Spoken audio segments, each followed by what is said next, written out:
บวกลาน้ำตาเทียนไหลที่คอยดับลงทุกวันเมื่อหากเขานั้นถูกพระจันทร์สาดแสงเข้ามาน้ำตาเทียนค่อยๆหยดไหลพาหัวใจเจ็บซ้ำอุลาบ่อาจแม้นดาวอยู่ฟ้าลุ่นวานนุ่มต่ำมีแววที่จะกลับคืน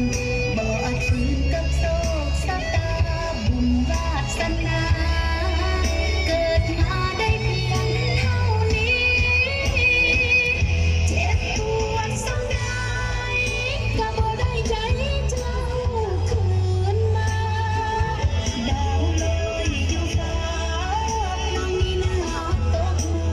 มาใส่ดินน้ำตาเทียนไหลหากหัวใจของน้องหมดสิ้นห่างกันไปเหมือนกับดวงบินจบสิ้นแล้วน้อง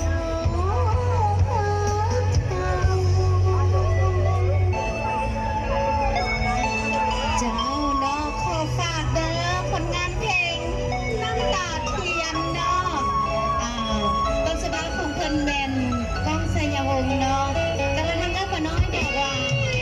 น้ำตาเทียนเช่นเดียวกัน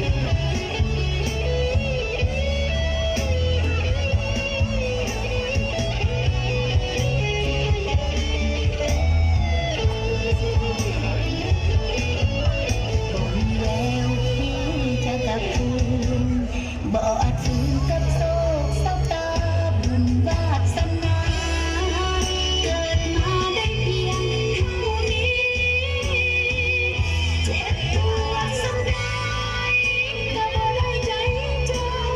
คืนมาดาวลอยอยู่ฟ้าน้องมีหน้าตกมาใส่ดินน้ำตาเทียนไหล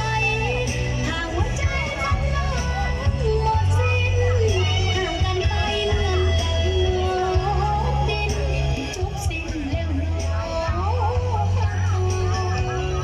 วันไฟสุดท้ายให้อ้ายนั้นจงมีใจจงโชคดีกับแฟนคนใหม่ให้เธอเส้นใจกับเขาเจ็บซ้ำได้บ่เป็นหยังก็สิอดเอาขอเพียงแต่สองคนเจ้าหักเพลงกันน้องก็สุขใจถึงสิเหลือแต่เศษควันไฟน้องทนได้คลายคนนี้